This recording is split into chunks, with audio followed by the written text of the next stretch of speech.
Mm-hmm. Yeah, that channel called. See what Yeah, my business. you know what I'm saying? It is nice. The straight beats. Man, YouTube with the night mode is dope. You ever watched it with the night mode? Mm-mm. Oh man, with the black screen, it's fly. Oh wow, that's Yeah. dope, man. I know, like I have my am I on mute? Yeah, I'm muted. Okay. Yeah, man. No, I have like my Mac though is always on night. You know what I'm saying? I'm a night person, man. So I need to I don't try know that to shit put out. my Mac on night. How you do This that? black screen, you know what I'm saying? Screen share. How you do that? You screen do the screen thing, right click, change desktop background. Background. Go on, hit like when you come in the building. What's up, Alan? Hounds in the building. Let's see, smash the mics. Hey, what's up, Real? K up in the building. Go down. You know what I'm saying? Smash them lidikes.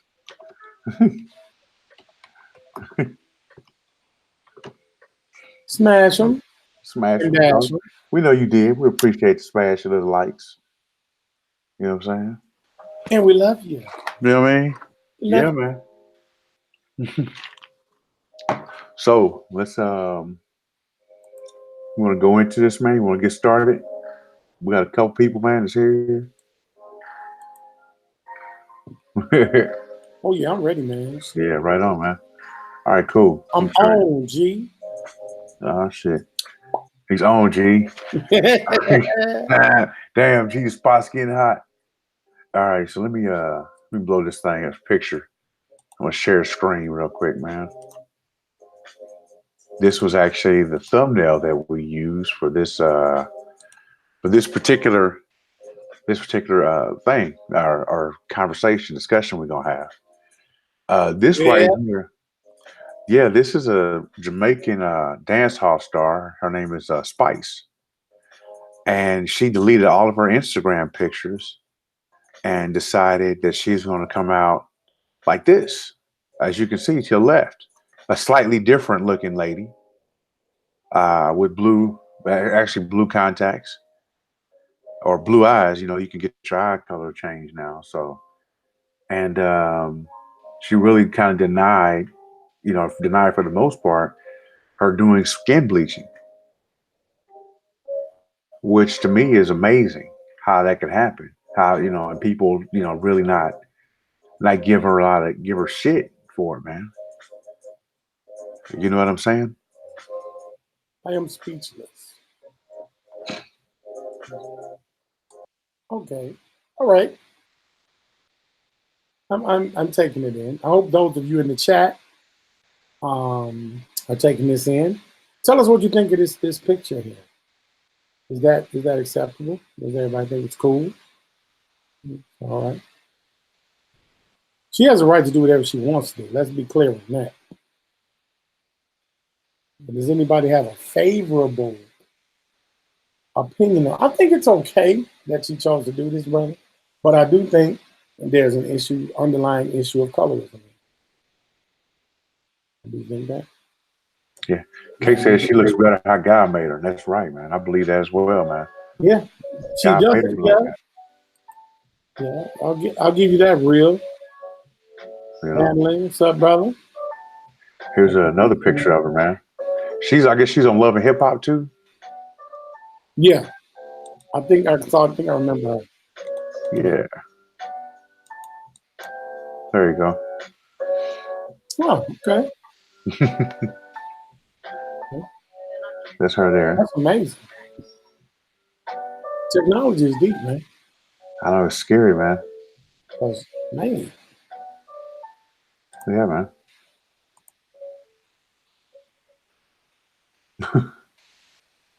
So I wonder if she ever gave a reason. Yeah. Look at this, man. So she's almost ghost right there, bro. Mm-hmm. So take a filter or two. yeah, there's a couple of them. You know what I'm saying? Yeah, you see the filter there. Yeah. Butterflies fluttering. the famous butterfly filter. Yeah. Snapchat. Do you think that? Wow, that was really scary, Yeah, man. that's deep, man. That's like Yeah, somebody else. yeah. She's like somebody completely different, man. You know what I'm saying? This is yeah, Yeah. Real yeah, is saying it wasn't a permanent job. I don't know what. Maybe it's because there's some dialogue going on back there. yeah. I don't know. You saying what a permanent job? I think it was. She I said was just reading because up she on would. Real says she said because she would be better received, but I think it was colorism, hypergender, a la the entities behind Mona Scott Young. See that? it. Man, listen, I know one thing: light skinned girls don't answer texts. Oh wow. You see, I could have swore it was a permanent job. From what I read, it wasn't. So Oh, you can actually get a temporary as a boost job. temporary light one. Oh, okay. Okay. Yeah. I Huh. think a lot of it is it's a lot of I think it's a big psychological issue there because in the black community, colorism takes on kind of a unique thing because we got this dark skin, light skin, and we got the light skinned folk that are presumed to be privileged, and the dark skinned folks that are assumed to be oppressed by the light skinned folk or shunned or minimized. I mean, what do you think about that, man? Because that's a interesting dynamic considering how colorism is around the world, but particularly in the African American paradigm, that's interesting that we feel that way about each other. Yeah, man. I think it's. I'm still kind of tripping, man. I mean, because she's like, what I'm saying. I'm looking like, she's like, man, like way different, dog. And I'm reading through the Like blonde hair. yeah, and blue eyes, man. I'm like reading through some of this stuff. I was like, I don't think it's temporary.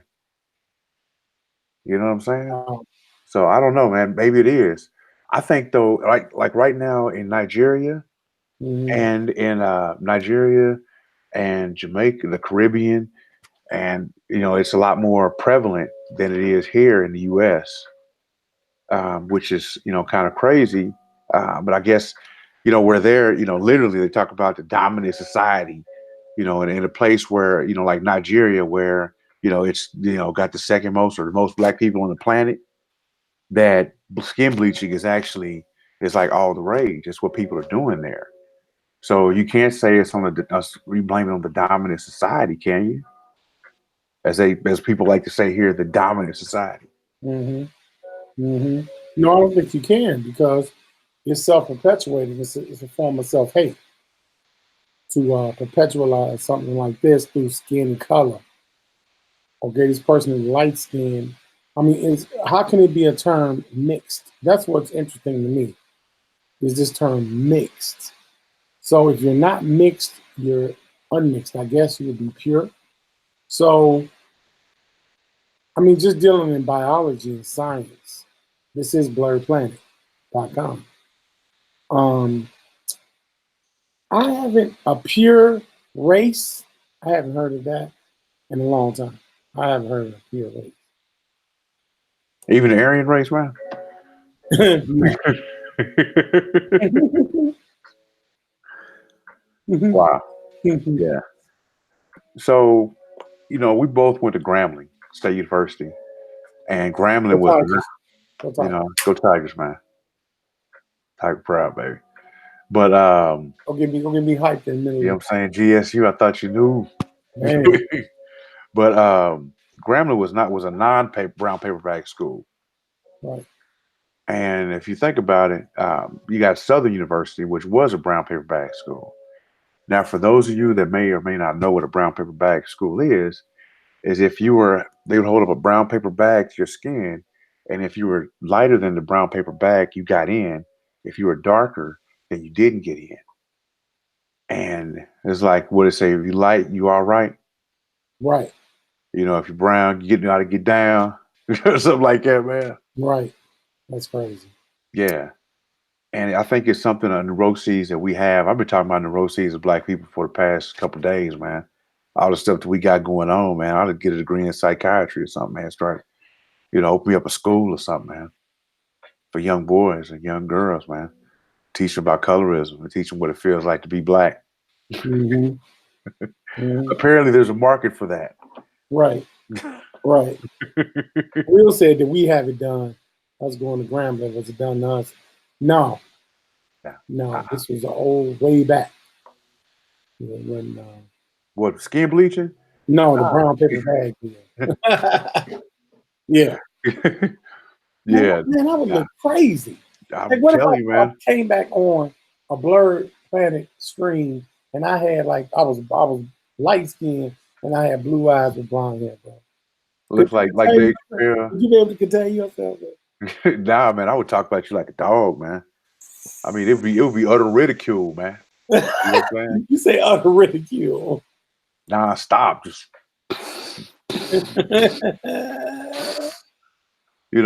but considering that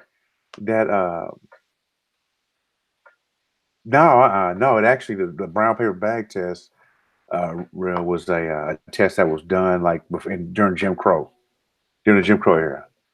And before, when it was really separate but equal. It was never separate, it was never equal, just separate. So which is kind of a new deal. Wow. Yeah, man, which is kind of amazing. We can talk about that all day too, man. The new deal. Yeah. That'll be the next one. The new deal, brother.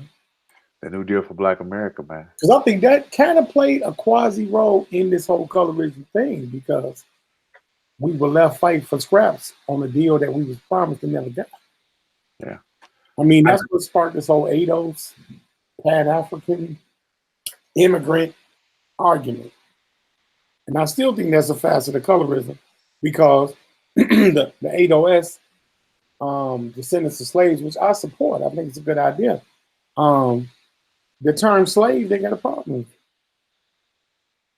I mean, I don't understand that.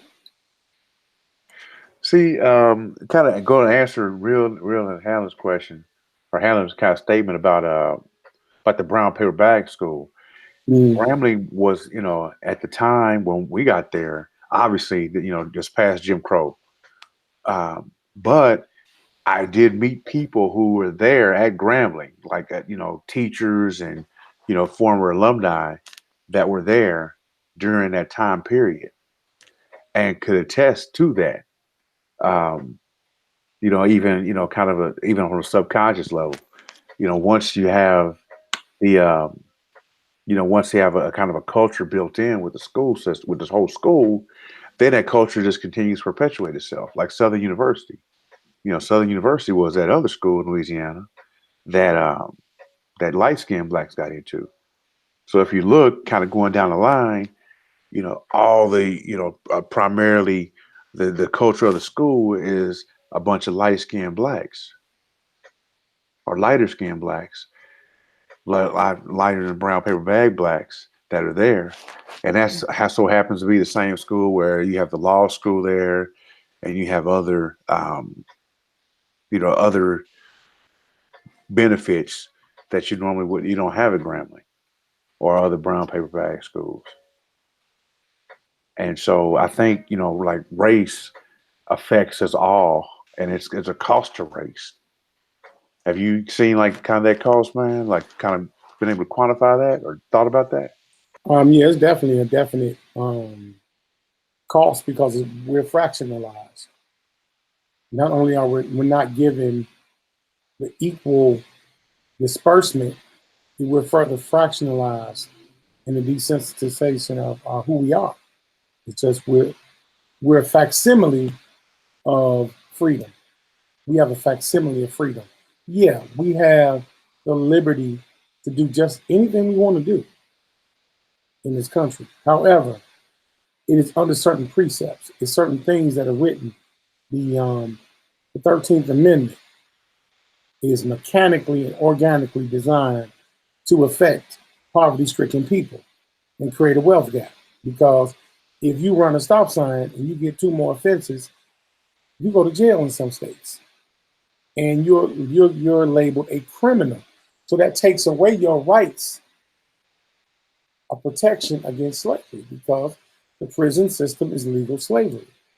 So the prison industrial complex is a vehicle for perpetuating white supremacy and racism through those vehicles. And you know what? That's funny, man. That even permeates colorism. Permeates through that, man. You know, like my wife is a lighter skinned lady, and there's times that she would get pulled over. I know she's pretty, so they may let her go because of that. But they seem to have a little bit different tone with her. You know, they don't ask. You Mm-hmm. know, they never asked. You know, did I have a license when she got pulled over? You know, they just really kind of, oh man, I'm just checking on you, and then let her go.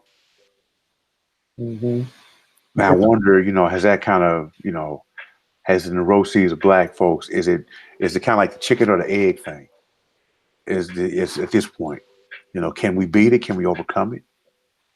And if so, how? Hmm. Well, I think it's ongoing. That's why I think new think tanks like ADOS and other groups are coming together. They're trying to figure out a solution. I don't think it's an absolute answer at this moment. Some people are rolling with Pan-Africanism. Um, that model has been around for a really long time now. It's been around 70 plus years. Has it advanced us? One could say no. It hasn't. And due to that stagnation, ADOS has come. It's going to be evolution, I think, in getting that right. And there's always, I think, going to be some division because of what this country was built on. A lot of people don't realize that we were genetically bred coming from Africa to be slaves. We were not coming here as free people. We were chattel indentured servants that were not paid for our indenture. So we came under contract. And the contract stipulated we were to be inbred as chattel. That's a horrific thing. When you understand that, you had no options. We had no history. We had no relativity to who we are. So that's a very serious thing. And I think a lot of people don't understand the importance of identifying as an American slave, a descendant of slaves. We're not slaves now in a system. We're actually still being part and parcel to being chattel slaves, not just regular slaves. That's just deeper than that. It's not just, you have hereditary dowries where people are slaves, but they're treated far better than the chattel slave. So that's why we're saying reparations and rights and things like that. And people are going around saying, oh, you selling out, you begging these white folks and all this other.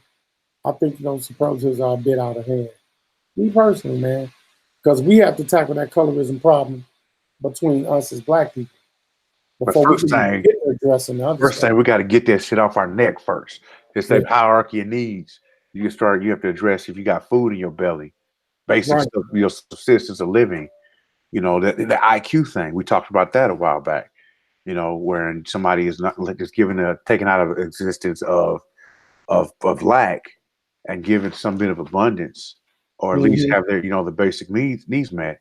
How there's a 10 to 15 point difference in the IQ. And so that takes away, that gives you a different way of thinking, and it helps you think a little more critically.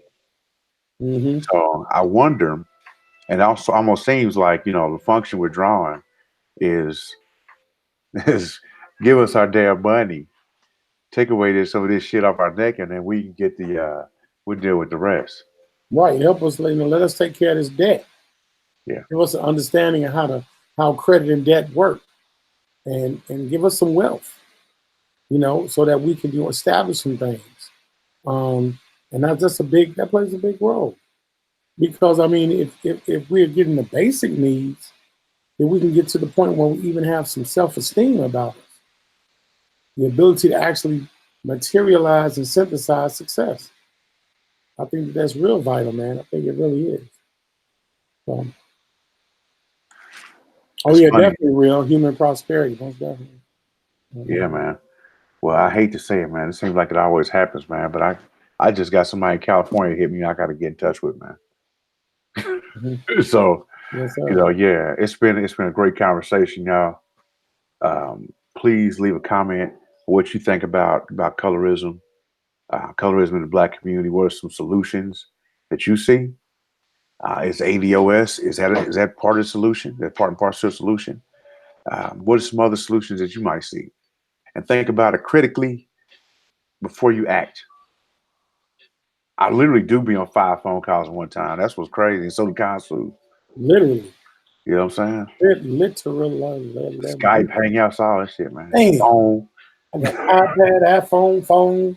You All know what I'm saying? yes. I swear, man. Well, fuck it. 2 tears a bucket. Fuck it. Let's step to the stage. Let's get it done. Yes. So, all right, bro, Kansu, man. Yes, sir. We out, man. Blerd Planet, man. Peace.